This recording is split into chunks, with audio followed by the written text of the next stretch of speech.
안녕하세요. 막혔던 속까지 뚫어주는 배관업체를 운영 중인 70대 초반 남자입니다. 작은 업체를 운영 중인 저한테 정말 특별한 일이 생겨서 이렇게 사연을 보내게 됐어요. 저도 작게 운영하면서 이런 일을 겪을 거라고 생각도 못했던 일을 겪게 됐답니다. 정말 권선징악이라는 말이 세상에 존재하긴 하나 봐요. 제가 이번에 저희 가족을 집요하게 괴롭히는 악의 뿌리를 뽑아냈거든요. 마음 한켠에 품고 살 만큼 복수하고 싶던 사람은 바로 전 며느리였습니다. 정말 사람의 탈을 쓰고 어떻게 저럴 수 있나 싶을 만큼 잔인한 배신을 한 사람입니다. 제가 이 정도로 배신감에 치를 떠는데 제 아들은 어땠겠습니까? 평생 비가 오나 눈이 오나 함께하기로 백년가약을 맺었던 아들은 심적 고통이 상당했어요. 지켜보는 저와 아내도 아들을 지켜보면서 마음고생이 참 많았습니다. 대부분 부모가 그렇듯 다 귀하게 키운 자식이지 않겠습니까? 그런 귀한 내 새끼가 피눈물을 흘리는데 어느 부모가 괜찮겠어요? 특히 제 아들은 효심까지도 깊었던 아들이라서 더 제 마음이 아팠답니다. 제가 하수구, 싱크대, 변기 등 막힌 걸 뚫어주는 배관업체 일을 하다 보니까 서러운 일도 많았어요. 그래도 의젓한 제 아들은 고등학교 다닐 때부터 철이 든 말을 했었습니다. 저도 사람이니까 일하다 속상한 일도 많았거든요. 그런데 아들이라 그런지 자기 아버지가 힘든 걸 눈치채고 절 위로하면서 묻더군요. 아버지, 무슨 일 있으셨어요? 아니다. 일하다 보면 다 그렇지. 네 아버지가 하는 일이 그렇잖아. 미안하다. 네? 뭐가 그래요? 아버지가 불법적인 일 하신 거 아니잖아요. 저 모르게 어디서 도둑질 하셨어요? 예끼, 큰일 날 소리를 하고 있어. 네 아버지가 남의 돈 훔칠 사람이야? 그냥 사람들이 보기엔 내가 하는 일이 굳은 일이니까 그렇지. 전 그렇게 생각 안 해요. 굳은 일이 왜요? 결국 사람들이 필요로 하는 일이잖아요. 없으면 안 될 직업이고 누군가는 아버지 도움이 절실히 필요하니까 정당한 금액을 내고 이용하고 있는 거예요. 다른 사람들이 어떻게 생각하더라도 저한테 아버진 자랑스러운 가장이세요. 남들이 기피하는 일을 한다는 건 정말 대단한 일이잖아요. 제 눈엔 마냥 어려 보이던 아들이 저런 말을 하니까 정말 다 컸다는 생각도 들었어요. 해준 것도 별로 없었는데 대견하게 잘 커준 아들이 참 고마웠답니다. 장남이 이렇게 의젓하니까 막내딸도 반듯하게 잘 자라주었어요. 왜냐하면 장남이 하나 있던 여동생을 끔찍하게 아꼈거든요. 학교 다닐 때도 딸이 학교에서 자습하다 늦게 오면 아들이 딸과 같이 들어오곤 했습니다. 자기 공부한다고 피곤할 텐데도 아들은 동생부터 챙겼죠. 둘이 나란히 들어오는 걸 보면서 전 넌지시 물었답니다. 아이고, 동아가 또 동생 데리고 같이 오는 거야? 예, 은근 밤에 혼자 엘리베이터 타는 거 무서워해서 같이 왔어요. 아버지, 근데 누굴 닮아서 이렇게 겁이 많아요? 엘리베이터에서 처녀 귀신이 나올 것 같대요. 아들의 말에 딸은 볼멘 소리를 하면서 말하기도 했어요. 내가 혼자 간다고 했는데 오빠가 오겠다고 한 거야. 정말이라니까? 내가 너 혼자 겁먹고 엘리베이터 못 탈까봐 구해준 거지. 그래, 아주 고맙다. 동생 놀려먹고 아주 좋겠어. 둘이 투닥거리는 모습도 귀여워 보일 만큼 남매가 참 사이가 좋았습니다. 나란히 같은 초등학교 다닐 때도 서로가 서로에게 가장 귀한 친구였답니다. 서로 투닥거리다가도 어느새 든든한 의지처가 되어주면서 지내더군요. 그래서 아내와 전 아이들이 잘 크고 있다는 게 참 좋았네요. 게다가 사람 마음 잘 헤아려주고 다정한 아들은 하고 싶은 일은 꼭 해내는 진취적인 성격이었습니다. 30 초반에 프랜차이즈 사업을 시작해서 승승장구하기도 했거든요. 그래서 30 중반엔 표창까지 받을 정도로 성실하게 사업을 키워나가던 아들이었어요. 젊은 나이에 사업한다고 무작정 뛰어들었을 땐 걱정도 많았는데 잘 해내는 걸 보니까 안심이 되더라고요. 저렇게 아들이 승승장구하는 걸 보니까 장가가서 좋은 가정도 꾸릴 거라고 생각했습니다. 일도 잘하고 심성도 좋은데 결혼 못할 이유가 있겠습니까? 제 아들이라 그런지 어디 하나 빠지는 곳 없다고 생각했죠. 그랬더니 어느 날 아들은 결혼할 여자라면서 집으로 여자를 데리고 왔었어요. 그런데 전 며느리를 보자마자 깜짝 놀라고 말았습니다. 왜 놀라는 줄 아시나요? 글쎄 아들이 데려온 예비 며느리가 TV에도 몇 번 나온 적이 있던 여자 배우였던 겁니다. 주연은 아니어도 조연으로 자주 나오던 사람이라 드라마를 자주 보던 아내는 입을 떡 벌리면서 소리쳤어요. 세상에 이게 누구야? 아니 TV에서 보던 처자가 왜 여기 있어? 아내가 호들갑을 떨면서 놀라니까 예비 며느린 민망한 목소리로 인사했습니다. 안녕하세요. 김양순이라고 합니다. 이름을 말하면서 인사하니까 아내는 손뼉을 치면서 말했어요. 아이고, 맞네, 맞아. 내가 아주 드라마 광이에요. 얼굴 보자마자 딱 알겠네. 정말요? 감사드려요. 저 이렇게 바로 알아봐주는 분들 많이 없는데 정말 감사드립니다. 내가 정말 재밌게 잘 보고 있었어요. 우리 아들이 이런 대단한 사람을 만나고 있는 줄은 꿈에도 몰랐네. 아내가 너무 좋아하니까 오히려 예비 며느리가 당황한 것 같았죠. 그러면서 자기를 이렇게 알아봐주는 사람이 없다면서 좋아하기도 하더군요. 아내 말로는 TV에서 사연 있는 며느리 역할로 자주 나왔다고 했어요. 순해 보이는 배역을 연기하던 사람이라 그런지 인상도 참한 인상에 말도 예쁘고 나긋나긋하게 하니까 사람이 좋아 보이더군요.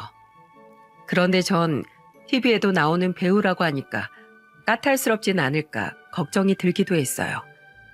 그런데 그날 아내가 감자탕을 한 냄비 끓여왔는데 털털한 목소리로 예비 며느리가 감탄을 하면서 말하더군요. 와, 잘 먹겠습니다. 어머님, 저 감자탕 진짜 좋아해요. 난 우리 아들이 예비 며느리 데려온다길래 다른 더 좋은 걸 해주려고 했는데 감자탕을 그렇게 좋아한다면서? 네, 맞아요. 저 감자탕 없어서 못 먹어요. 어머님이 해주신다고 하셔서 저 얼마나 감동했는지 몰라요. 잘 먹겠습니다. 다행이네. 식겠다. 어서 먹어. 내가 푹 끓여서 살도 잘 떨어질 거야. 네, 어머니.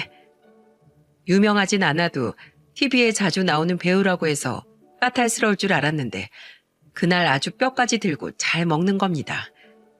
저와 아내는 밥도 한 공기 뚝딱 해치우는 모습에 놀랄 정도였죠.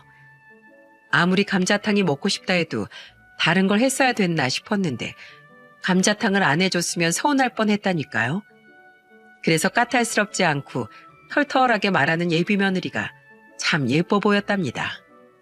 그렇게 예비 며느리가 다녀간 뒤에 아내의 친한 친구들은 예비 며느린 인사 잘했냐면서 전화를 했더군요. 그때 아내가 한 친구와 통화하는 걸 우연히 듣게 됐죠. 아내는 예비 며느리를 자랑하듯이 친구에게 말하더군요. 어제 우리 아들 만나던 사람이 누구였는지 알아? 누군데? 뭐 사짜 며느리야? 아니, 사짜 며느리보다 더 대단해. 세상에나 여배우야, 여배우.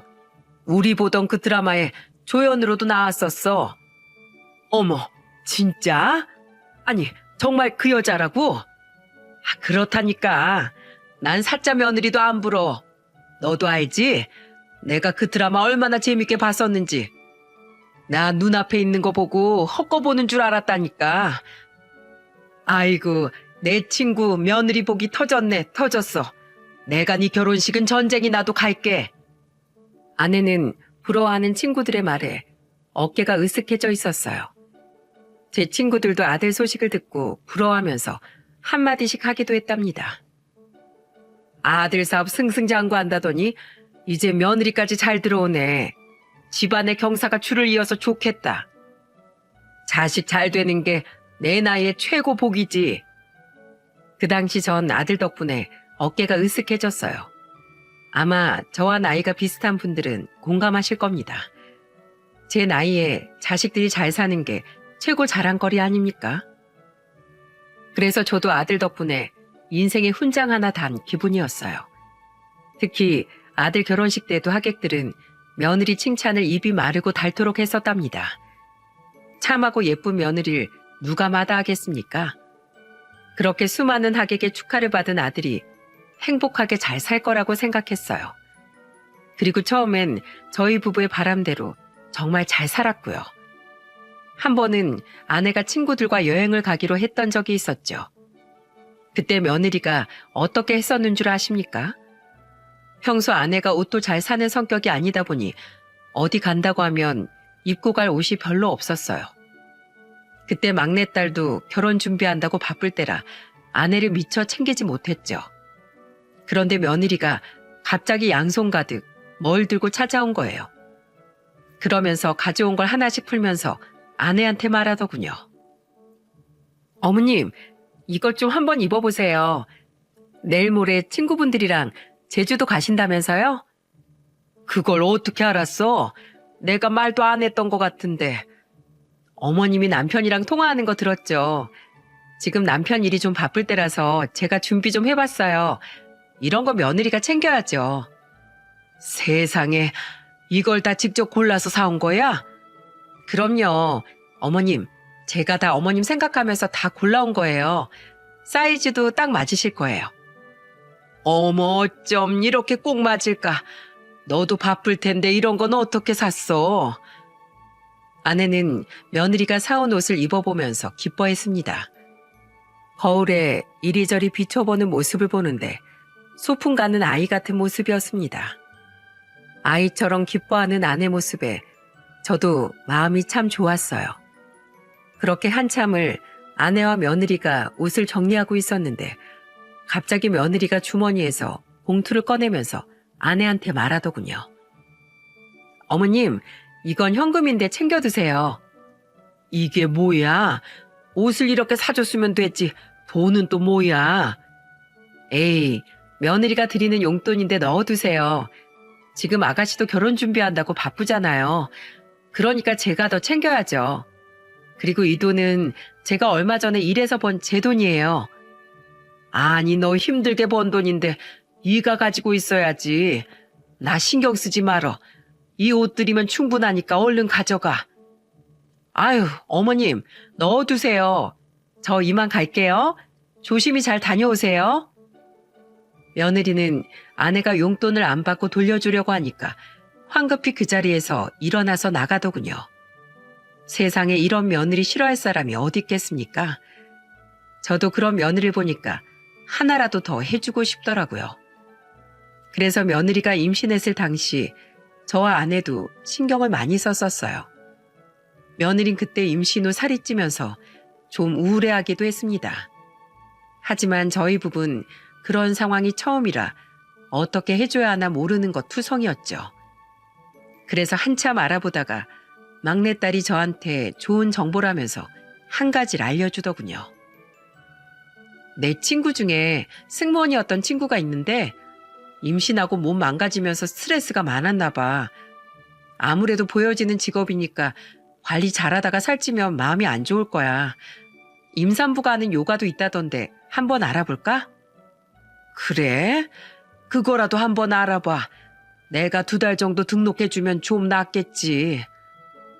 항상 밝았던 며느리가 임신하고 축 처져 있는 모습을 보니까 마음이 안 좋더라고요. 아무래도 여자들은 임신 후에 더 우울감을 느끼지 않습니까? 그래서 며느리가 심적으로 힘들지 않게 해주고 싶었습니다. 평소 며느리 이상으로 저희 부부한테 정말 잘해주던 며느리였거든요. 그래서 며느리가 힘들 때 힘이 되어주려고 했죠. 그때 막내딸의 도움으로 며느리가 다닐 요가를 등록한 뒤에 아내와 같이 아들 집으로 가서 며느리한테 회원권을 줬습니다. 그러자 며느리는 깜짝 놀란 얼굴로 절 보면서 물었어요. 아버님, 이게 뭐예요? 너 건강 생각해서 운동 다니라고 준비해봤어. 다이어트 생각만 하지 말고 네 건강도 잘 챙겨. 이거 정말 저 주시는 거예요? 그럼 맨날 웃고 다니던 애가 그렇게 힘없이 다니는데 우리가 가만 보고 있을 수 있겠어? 우린 네가 살이 쪄도 아주 최고 며느리야. 그러니까 기죽지 마. 유명한 여배우를 데려와도 우리 며느리가 최고지. 그래, 안 그래? 아버님, 저 정말 감동했어요. 임신하고 몸 망가진다는 생각이 들어서 사실 너무 힘들었거든요. 그렇게 말해주시니까 제가 너무 힘이 나요. 며느린 저희 부부의 선물에 감동하면서 눈물까지 흘렸습니다. 아들은 그걸 옆에서 지켜보다가 저와 아내를 보면서 감사하다면서 말하더군요. 이 사람이 요즘 사람들 보기도 힘들다고 할 정도로 힘들어했어요. 아이가 생긴 건 기쁜데 아무래도 몸이 변하는 게 힘들었던 것 같았는데 제가 도대체 어떻게 해야 되나 잘 몰랐거든요. 감사해요. 바쁘단 핑계로 아낸 뒷전이었는데 제가 이번 기회에 반성 좀 할게요. 그래, 돈 버는 것도 좋지만 항상 가정이 우선이어야 한다. 혼자 잘 살자고 일하는 거 아니잖아. 그러니까 항상 가족을 먼저 생각하는 습관을 가져봐. 아들 프랜차이즈 사업이 점점 커지면서 눈코 뜰 새 없이 바쁜 나날을 보내고 있었습니다. 그래서 본의 아니게 가정에 소홀할 수밖에 없었죠. 그럴 때 저희가 며느리 세심하게 챙겨주니까 사이가 돈독해지고 좀 더 가까워졌어요. 다른 집은 고부 갈등으로 골치가 썩는다는데 저희는 그 당시만 해도 고부 갈등은 남의 집 일이었답니다. 하지만 제가 여기까지 본 건 며느리 전체 모습 중에 극히 일부분의 모습이었다는 걸 뒤늦게 알게 됐어요. 그때는 죽을 만큼 힘들었지만 지금 생각해보니까 위기가 곧 기회였던 것 같습니다. 사람은 오래 곁에 두고 겪어봐야 안다더니 며느리의 실체가 서서히 드러나기 시작했습니다. 아마 제 아들이 계속해서 승승장구했다면 몰랐을 실체였어요. 아들이 결혼한 지 7년 만에 운영하던 사업에 문제가 터지기 시작했죠. 요즘 인터넷으로 못하는 게 없는 시대다 보니까 인터넷 파워가 세다는 걸 실감하게 했던 사건이었어요. 아들이 관리하던 한 프랜차이즈 사업장에서 손님과 점장 사이에 시비가 붙었던 사건이 터진 겁니다. 그런데 그 점장이 손님과 좋게 풀지 않고 오히려 폭력 사태까지 번지면서 인터넷에 전부 다 퍼진 거였죠. 해당 점포를 폐업 처리했음에도 논란은 잠잠해질 줄을 모르더군요. 오히려 없던 말도 퍼지면서 이미지만 더 안 좋아지기 시작한 겁니다. 그러다 보니까 다른 선량한 점포까지 피해를 보면서 매출이 전체적으로 떨어지고 있었어요. 사업하는 사람이 자금이 막히니까 할 수 있는 게 있겠습니까? 결국 저는 아내한테 살던 아파트를 처분하는 게 어떻겠냐고 상의했어요. 그 당시 아내와 둘이 30평대 아파트에 살고 있었는데 자식들 다 내보내고 아내와 둘이 살기엔 넓은 편이었어요. 그래서 전 아내한테 진지한 목소리로 물었습니다. 여보, 우리 이 집 내놓자. 우리 동아 사업 다 망해가는데 우리가 도와줘야지. 대체 어느 정도길래 그래? 많이 심각한 거야? 사업이 다 그렇지. 잘 벌리다가도 어려워지고 그러는 게 사업인 거야. 잠깐 지나가는 태풍이다 생각하고 우리가 아들 도와줍시다. 이 집 둘이 살기엔 컸잖아. 그래, 우리 동아부터 살려줘야지. 처자식 다 있는데 우리가 강 건너 불구경할 수도 없고. 전 그렇게 아내와 상의 끝에 살던 집을 내놓고 둘이 살기 딱 좋은 평수로 이사를 했습니다. 그렇게 집을 구하고 남은 돈을 아들한테 주려고 집으로 아들을 불렀죠. 영문도 모른 채 집으로 온 아들은 제가 건넨 통장과 도장을 보고 놀란 표정으로 말했습니다. 아버지, 이거 통장이잖아요. 이걸 왜 절 주세요? 받아. 너 급한 불부터 꺼야지. 이러지 마세요. 저 정말 아버지 이러시면 제가 더 비참해져요.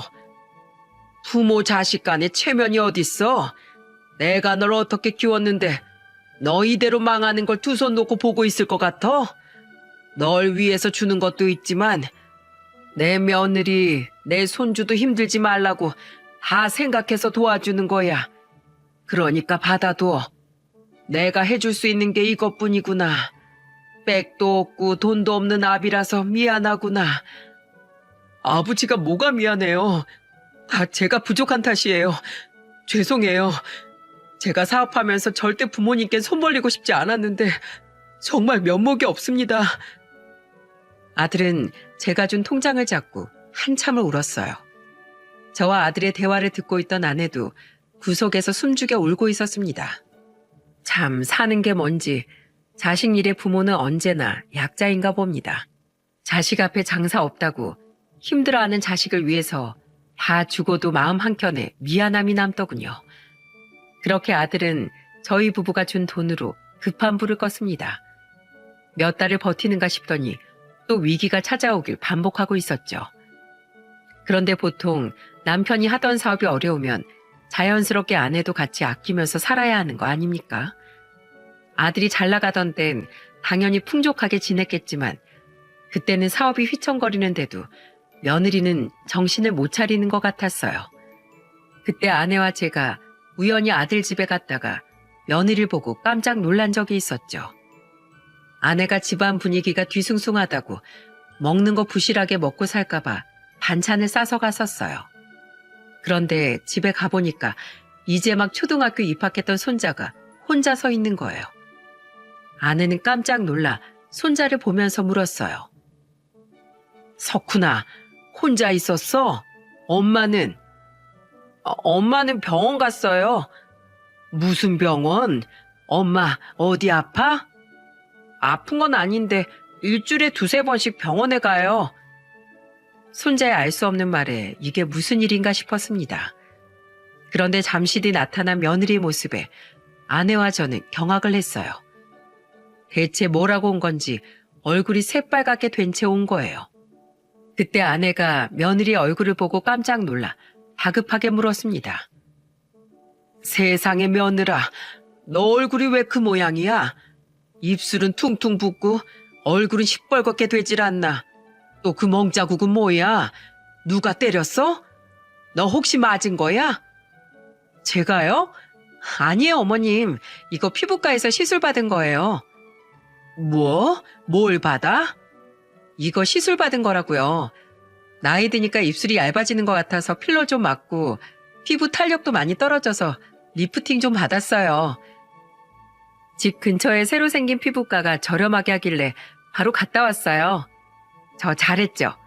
조금이라도 아끼려고 멀리 있어도 꾹 참고 다녀왔어요.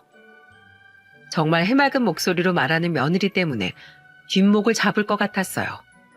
이게 말이 됩니까? 지금 자금난 때문에 발 동동 구르는 남편을 보고도 피부과에 돈을 쓴다는 게 기가 막혔습니다.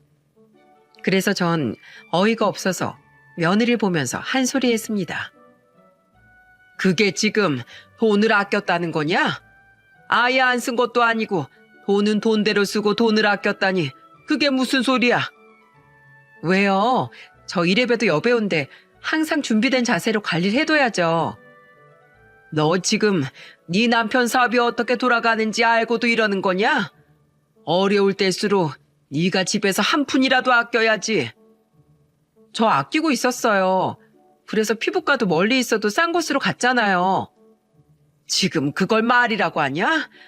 꼭 필요한 걸 싸게 한 것도 아니고 당장 TV에 나올 것도 아닌데 왜 피부과에 돈을 쓰고 올 수 있어? 그런 사치부터 줄여. 알겠어? 저도 억울해요. 망한 건 남편인데 왜 저까지 거지처럼 살아야 하는데요? 저도 진짜 억울해요. 그동안 내 아들이 번 돈으로 호의호식할 때 나 아무 말 없다가 이제 와서 거지처럼 살아야 하냐고? 내가 정말 너한테 이렇게 실망할 줄 몰랐는데 너무 실망이다. 아들이 결혼하고 8년 차였을 땐데 그때 처음으로 며느리한테 큰 소리를 쳤습니다. 저라고 며느리한테 호통치고 싶었겠습니까? 8년이란 시간이 짧다면 짧고 길다면 긴 시간인데 며느리의 본색이 나오더군요. 그런데 저를 더 황당하게 했던 건 제가 그렇게 화를 내도 며느리가 변하질 않았다는 겁니다. 되려 며느리의 실체를 듣고 제가 뒤로 넘어갈 뻔했어요. 며느리가 피부과를 다닌다는 것도 놀라웠는데 그동안 미용실과 메이크업도 꾸준히 받으러 다니고 있었다는 사실까지 알게 된 겁니다.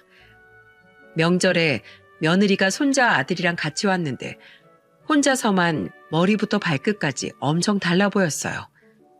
그래서 아내가 꼬질꼬질한 손자를 보고 며느리한테 한 소리 하면서 말했어요. 아무리 바빠도 네 아들 세수는 좀 시켜서 다녀야지. 너만 그렇게 머리 손질에 화장까지 하고 오면 다야? 애들 상태를 좀 봐라. 그리고 네 남편 저 셔츠 카라에 목 누렇게 뜬 건 안 보이니? 저거 다 네 얼굴에 먹칠하는 거야. 애도 이제 클만큼 컸는데 알아서 씻고 입고 해야죠. 그리고 저도 이 머리에 화장까지 하려고 아침부터 엄청 바빴어요. 집에서 샵까지 길 막혀서 얼마나 오래 걸렸는 줄 아세요? 뭐? 샵을 가? 아니 시댁 오면서 무슨 화장에 머리까지 말고 와? 그게 말이 된다고 생각해? 지금 저 쫓아고 이러고 온 줄 아세요? 저도 그냥 편하게 오면 좋죠. 근데 어머님 친구분들이 저에 대해 다 아는데 어떻게 제가 대충 와요? 지금 장난하냐? 아무도 너한테 관심 없어. 너 시집 올 때 잠깐이었지. 지금은 아무도 모른다고. 그리고 너 방송 안 한 지도 오래됐으면서 대체 얼마 쓰는 거야? 우리가 도와준 돈도 있겠다. 너 얼마 쓰는지 알아야겠다. 그때 아내가 노발대발하면서 화를 내니까 결국 아들이 아내한테 자진 납세하면서 며느리가 쓰던 돈을 알려줬어요. 그런데 한 달에 며느리가 쓴 돈이 얼마인 줄 아십니까? 무려 한 달에 1,500만 원이나 됐습니다. 무슨 연예인도 아니고 이게 납득될 만한 금액인가요? 며느리가 한 달에 피부 관리로만 받는 금액이 200만 원이 넘고 메이크업에 미용실, 옷까지 한 달에 어마어마한 금액을 쓰고 있던 겁니다. 방송도 안 하면서 꼴의 연예인이라고 자기 관리만 하고 있는데 화가 안 날 수가 없었죠. 그런데 모든 게 밝혀지니까 도둑이 재발절이듯 며느리가 억울해하면서 말하더군요. 어머님 아버님이 잘 모르시나 본데요. 여자는 관리가 생명이에요. 그리고 제가 애 낳고 경력 단절되면서 언제 일 생길지 몰라서 이렇게 관리하고 있는 건데 그게 그렇게 억울하세요? 저도 저한테 투자하고 있는 거라고요. 그러자 아내가 황당한 표정을 지은 채 며느리한테 한 소리 했습니다. 누울 자리 보고 다리 뻗어야지. 지금 네 남편 상황을 봐. 네가 한 달에 1,500씩 쓰는 게 말이 되냐고. 당장 그놈의 피부과 미용실 다 끊어. 아내가 답답한 마음에 소리치면서 다 끊으라고 하니까 며느리는 갑자기 가방을 들고 집을 나가버리더군요. 정말 기가 막혔습니다. 그런데 며느리가 나가자 손자가 남겨진 제 아들을 끌어안으며 말했습니다. 아빠, 괜찮아요? 힘내세요. 제가 있잖아요. 그 모습을 보는데 그동안 며느리와 아들이 어떻게 지냈을지 알겠더군요. 잠시 뒤 저는 아들을 밖으로 데리고 나와서 둘이 대화를 했습니다. 그러자 아들은 울먹이면서 말했습니다. 저 사업 망하고 나서부터 아내가 저만 보면 돈돈거려서 미칠 것 같았어요. 쓰는 돈은 그대로인데 제가 버는 돈은 점점 줄어들고 정말 미칠 것 같아요. 그동안 혼자서 마음고생 많이 했을 아들의 말에 저는 가슴이 썩어가는 것 같았어요. 그날 그렇게 한참을 울던 아들은 그래도 잘 이겨내 보겠다고 하더군요. 그런데 얼마 뒤 정말 집안을 발칵 뒤집힐 일이 생긴 거예요. 바로 며느리가 문자로 이혼 통보를 했다는 겁니다. 아내한테 걸려온 아들의 전화에 놀라서 아들 집으로 갔죠. 이미 집으로 가보니까 며느리는 자기 짐을 싸서 나간 흔적이 그대로 남아 있었어요. 전 우선 상황 파악을 해보려고 아들한테 문자를 보여달라고 했습니다. 아들 휴대폰에 남아있던 문자를 보니까 정말 기가 막힌 내용이더라고요. 여보, 양심 있으면 내가 당신 기다려줄 만큼 기다려줬다는 거 알지? 당신이 나한테 지원도 못 해주는데 이 집에 있을 필요가 없잖아. 그리고 가만히 생각해보니까 난 지금껏 당신을 사랑한 게 아닌 것 같아. 그리고 앞으로도 더 이상 당신을 사랑하는 마음은 안 생길 거야. 그러니까 이쯤에서 각자 새 인생 살자. 더 이상 날 찾지 마. 이혼 신청서는 위에 올려놨어. 거기에 도장 찍고 법원에서 보자. 사업이 어려워지면서 힘든 상황에 있는 아들을 이렇게 버린다는 게 정말 화가 났습니다. 그래도 8년이라는 시간 동안 아이까지 낳고 살았는데 문자로 이혼한다는 게 말이 됩니까? 탁자를 보니까 정말로 며느리가 두고 간 이혼 서류가 보이더라고요. 이렇게까지 며느리가 단호하게 떠난 이유는 그때 아들 상황이 좀 심각했기 때문이었어요. 더 이상 자금이 없던 아들 회사가 결국 부도 처리가 났던 상태였죠. 그래도 끝까지 부도는 막으려던 아들이 주택담보대출까지 해봤지만 막을 수 있는 상황이 아니었던 겁니다. 그걸 눈치챈 며느리는 미련 없이 남편과 아들을 버리고 혼자 새 인생을 찾아서 집을 나간 거예요. 정말 믿을 수가 없었습니다. 제가 이 정도로 충격이 컸는데 아들은 어땠겠습니까? 아내는 완전히 무너져 내린 아들을 안고 울면서 말했습니다. 동아야, 이 집 팔고 엄마 집으로 가자. 우리 아들 능력 좋고 똑똑하니까 지금 아니더라도 언제든지 다시 일어설 수 있어. 가자. 엄마랑 가자. 어머니 죄송해요. 이 못난 아들 용서하지 마세요. 아직 제가 처리할 게 많아요. 그러니까 우리 석훈이만 좀 부탁할게요. 엄마가 여길 너 혼자 두고 어떻게 가. 당장 짐 싸. 너도 가자. 제발요. 제가 정리할 시간도 좀 주세요. 부탁드릴게요. 수척해진 얼굴로 아들은 아내한테 정리할 시간을 달라면서 부탁했어요. 그래서 저희 부부는 어쩔 수 없이 아들만 둔 채 손자를 데리고 집으로 돌아왔습니다. 처음엔 손자도 아빠 떨어지기 싫다고 울었어요. 그러자 아들은 손자 손을 잡고 울면서 말하더군요. 석훈아, 아빠가 곧 갈게. 할머니, 할아버지 말씀 잘 듣고 있어. 알겠지? 아빠가 꼭 갈게. 걱정 마. 아들이 손자를 끌어안고 달래주니까 손자는 그제야 저희와 같이 따라 나섰습니다. 그렇게 아들이 잘 정리하고 온다는 말만 믿고 돌아갔습니다. 그런데 며칠 뒤 그 집을 처분하고 온다고 한 아들이 어느 순간부터 연락이 안 되는 거예요. 불안한 마음에 저는 아내와 아들 집으로 향했습니다. 그곳에 가보니까 아들이 극단적인 선택을 시도한 채 쓰러져 있는 게 아니겠어요? 그래도 저랑 아내가 빨리 발견한 덕분에 부사일생으로 생명에 지장은 없었습니다. 하지만 아들의 극단적인 선택을 목격한 아내는 아들을 끌어안고 오열하면서 말했습니다. 이게 무슨 짓이야? 엄마 죽는 꼴 보고 싶어서 이러는 거야? 제발 살자. 우리 아들 아직 젊어. 다 할 수 있어. 걱정 마. 이 엄마가 있잖아. 제발 동아야. 이 엄마가 부탁할게. 전 다 끝났어요. 더 이상 아무 희망이 없다고요. 그게 지금 무슨 소리야. 정신 차려 이놈의 자식아. 아내는 아들 뺨을 치면서 소리쳤어요. 아들은 하염없이 울고만 있었습니다. 결국 한참을 울다가 아들을 데리고 집으로 올 수 있었습니다. 저희 집으로 온 아들은 한동안 무기력하게 지냈습니다. 그래도 부모가 있어서 그런지 아들은 힘을 내려고 노력하는 게 보였죠. 그리고 몇 달 뒤 아들은 저와 아내를 불러놓고 진지한 목소리로 말했습니다.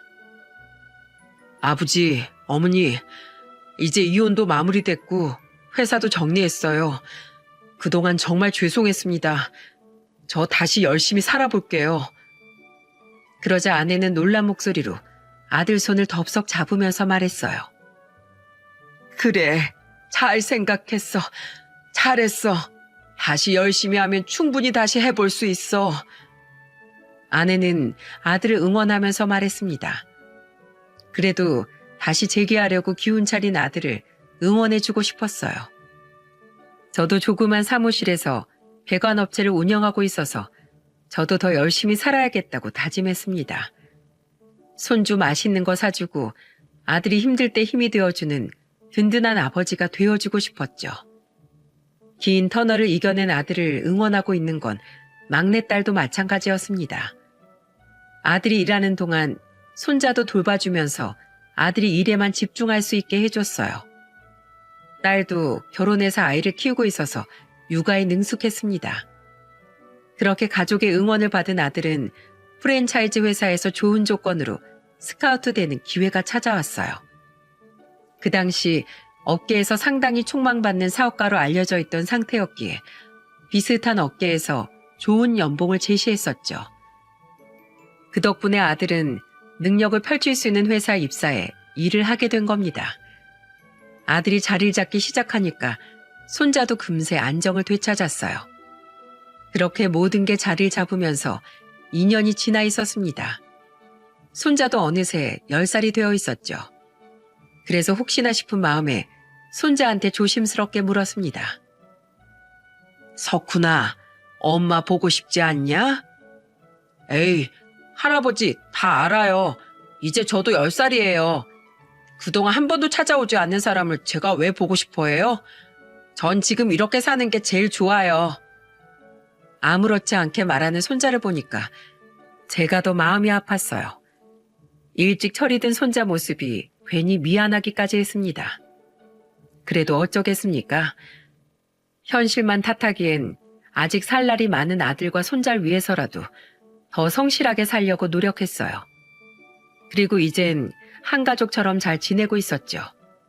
그러던 어느 날 20억대 고급 아파트에서 변기가 막혔다고 한 통의 의뢰 전화가 걸려왔습니다. 시간이 밤 8시라 마무리하고 집에 갈 시간이었지만 한 푼이라도 더 벌자 싶어서 그냥 가게 됐습니다. 장비를 챙겨서 가보니까 20억이 넘는 고급 아파트는 그 외관도 굉장히 화려하더군요. 저한테 변기 뚫는 의뢰를 했던 남자 목소리가 아들 또래 같았는데 우리 아들은 언제 이런 집 가져보나 싶더라고요. 이런저런 생각을 뒤로하고 저는 집 안으로 들어갔습니다. 문을 열고 들어가자 저한테 전화했던 남자로 보이는 사람이 친절한 목소리로 절 맞이하면서 말했습니다. 안녕하세요. 늦은 시간인데도 출장 와주셔서 감사드려요. 제 일인데요, 뭘. 괜찮습니다. 화장실이 어디 있을까요? 네, 저쪽이에요. 그렇게 남자가 가르쳐준 방향으로 가서 화장실을 확인했습니다. 남자의 말처럼 꽉 막혀 있었고 저는 챙겨온 장비로 일할 준비를 했어요. 전문 장비인 석션기를 이용해서 뚫고 나면 왜 막혔는지 정확한 진단까지 가능했었죠. 그런데 본격적으로 변기를 뚫으면서 할 일을 하고 있었는데 갑자기 제 뒤로 앙칼진 여자 목소리가 들려왔습니다. 아저씨, 뭘 꾸물거려요. 우리 아직 저녁도 못 먹었어요. 밥 먹어야 되니까 빨리 좀 해요. 냄새나서 밥을 먹을 수가 없잖아요. 제가 오래 해온 일인데 정말 저런 여자는 처음 봤어요. 변기를 제가 막은 것도 아니고 왜 저한테 짜증을 내는지 기분이 확 상하더라고요. 그런데 뒤를 돌아서 확인한 여자 얼굴을 보고 전 깜짝 놀랐습니다. 바로 3년 전 우리 아들과 손자까지 버리고 도망간 전 며느리였던 거예요. 그때 저만 놀란 게 아니었어요. 전 며느리도 깜짝 놀랐는지 절 보자마자 헛소리까지 했습니다. 뭐야? 아버님. 아니지, 이제 아버님도 아니죠? 얼마나 놀랐으면 자기도 놀라서 아버님이라고 하겠습니까? 어이가 없어서 코웃음을 치니까 미친 소리를 내뱉더군요. 우와, 지금 저희 집에 똥 풀어 오신 거예요?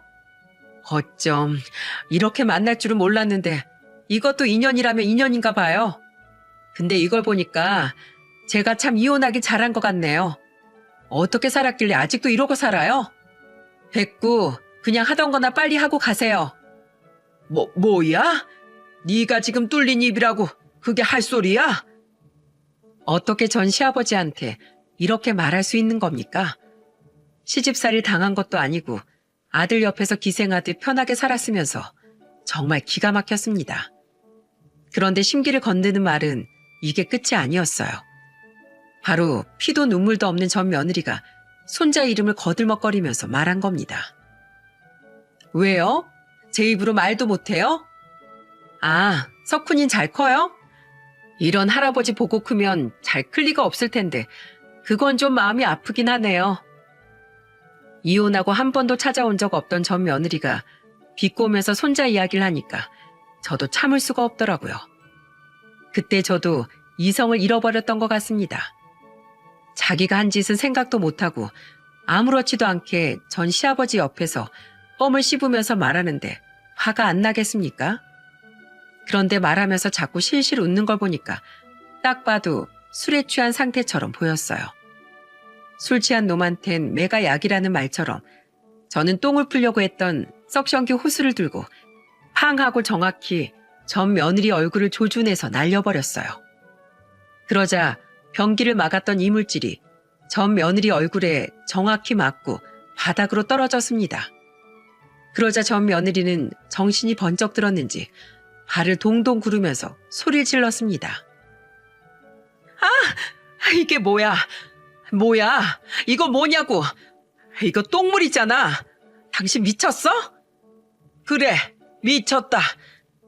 어딜 내 손주 이름을 그 더러운 입에 올려? 네가 그러고도 엄마야? 가정 파탄 내놓고 도망갔으면 미안한 기색이라도 있어야 할 거 아니야? 지금 고객한테 이래도 되는 거야? 과거로 협박이나 하고 일을 이따위로 해? 고객? 너 같은 고객 둔 적 없어. 알겠냐? 그리고 너처럼 머리에 똥만 찬 애들은 지금 꼴이 딱 어울려. 어디서 사모님 행세야? 아주 한 번만 더 그 더러운 입으로 내 손주 부르기만 해. 똥물 한 발 덮어서 네 얼굴에 확 다 뿌려버릴 줄 알아. 알겠어? 지금 날 협박했어요? 그래 잘 걸렸다. 나 이거 다 신고할 거야. 오빠, 저 아저씨 폭행이랑 협박으로 당장 신고해. 그러자 뒤늦게 달려온 남자가 황당한 얼굴로 이 상황을 지켜보다가 절 보고 소리쳤습니다. 아저씨, 지금 뭐 하시는 겁니까? 신고하세요. 난 당당하니까 어서 빨리 신고하세요. 그래서 결국 전 경찰서에서 조사까지 받고 나와야만 했습니다. 그런데 저는 조사받는 거 하나도 무섭지 않았어요. 우리 가족을 무시하는데 제가 이 정도도 못하겠습니까? 오히려 똥물을 뒤엎고 서 있던 전 며느리 얼굴이 떠올라 훨씬 더 속이 시원했네요. 그렇게 경찰 조사를 받고 집에 돌아온 저는 아들한테 이 사실을 털어놨습니다. 그러자 아들이 놀란 목소리로 말했어요. 아버지, 그런 일이 있으셨어요? 와, 그 여자 아직도 정신 못 차렸네요. 그래, 내가 보니까 사람 안 변한다. 아주 평생 그러고 살 여자야. 너 이혼하길 정말 잘했어. 더 살았으면 너한테 피해만 줬을 거다. 그동안 전 그래도 그 여자가 반성이라도 하길 바랬어요.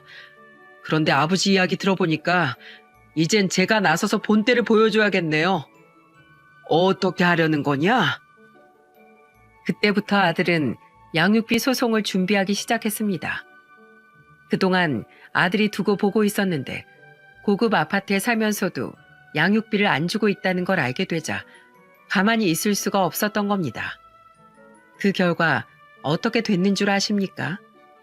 고의적으로 아들 연락을 피하던 전 며느리가 한 5개월 뒤 전화를 했더군요.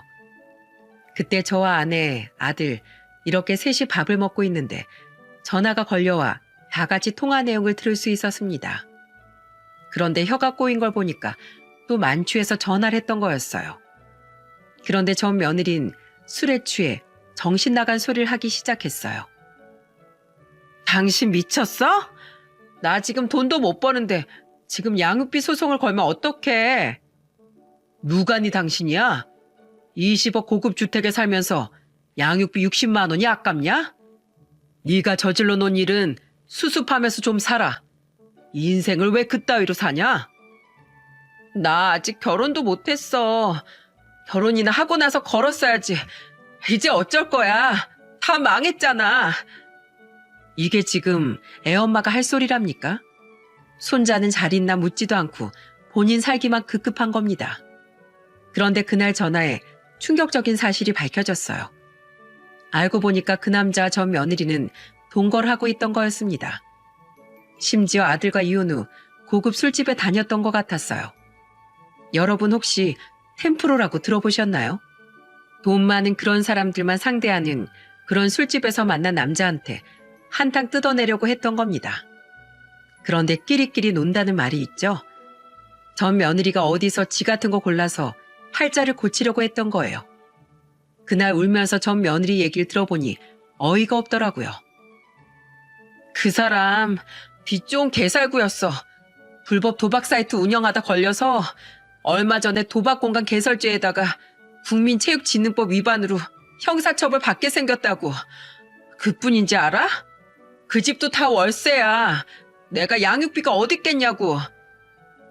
그러니까 결국 한탕 해보려다가 그 남자가 교도소에 들어가면서 전 며느린 한순간에 몰락하고 말았던 거예요. 딱 수준에 맞는 남자 중에 성한 남자가 있겠습니까? 얼굴 하나 믿고 팔자 바꾸려다가 제대로 미끄러진 거죠. 그래서 아들은 듣다가 어이가 없었는지 단호하게 말했습니다. 야, 내가 제대로 한번 까발려 줄까? 양육비도 안 주고 술집에서 일하다 거기서 만난 남자랑 동거하다가 버림받았다고 다 공개해 볼까? 대체 왜 그래? 원하는 게 뭐야? 내 인생 박살내려고 작정했어? 원하는 거 간단해. 이번 달까지 밀린 양육비 전부 내놔. 60만 원씩 1년이면 720만 원이고 정확하게 네가 밀린 몇 년치 양육비가 2,520만 원이야. 네 인생 다 까발려지기 싫으면 당장 내놔. 알겠어? 돈 줄 거 아니면 전화도 하지 마. 결국 아들은 화를 내고 전화를 끊어버렸습니다. 그리고 술 취한 전 며느리가 기억 못할까 봐 문자도 남겼어요. 그런데 정말 어이없던 게 뭔 줄 아십니까?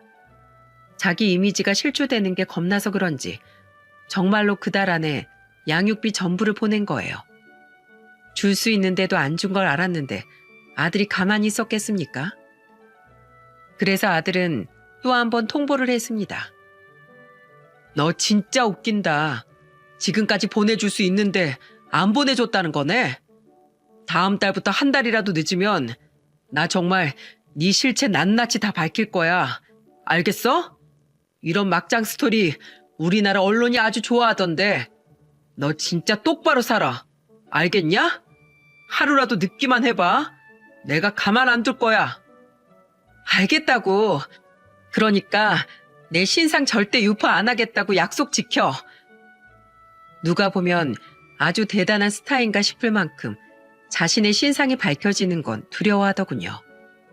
그 덕에 아들은 그 전화를 끝으로 매달 꼬박꼬박 양육비를 받고 있어요. 정말 얼마나 다행인지 모릅니다. 그래서 제가 이 사연을 쓸 때 김양순이라고 했던 건 가명이에요.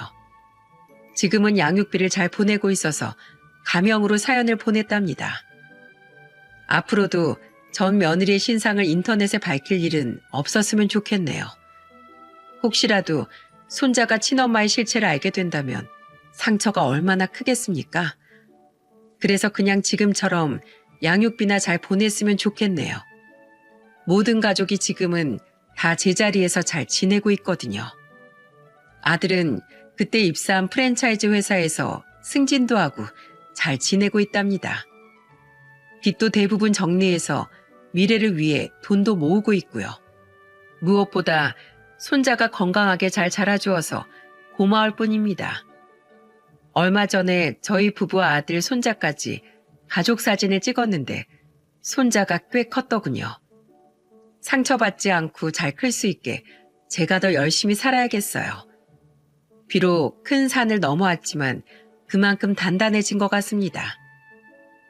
저희 가족과 이어져 있던 악연을 끊으니까 속이 다 시원하네요. 이제 저희 가족도 웃을 날이 많겠죠? 여러분들이 많이 응원해 주세요. 제가 사연을 보낸 것도 이혼을 망설이는 부부를 위해서 보내게 됐네요. 솔직히 애 때문에 꾸역꾸역 참고 사는 부부들 있지 않습니까? 하지만 정말 아이를 위하는 길이 무엇인지 꼭 알았으면 좋겠습니다. 제 아들도 처음엔 힘들어했지만 이내 곧 살 길을 찾아내더군요. 세상은 넓고 기회는 많습니다. 성실하게 살고 있었다면 반드시 길이 있을 겁니다. 결혼이 나를 위한 선택이었던 것처럼 이혼도 꼭 자기를 위한 현명한 선택을 하시길 바랄게요. 파란만장한 저희 가족 사연 들어주셔서 감사드립니다. 모두들 행복하세요.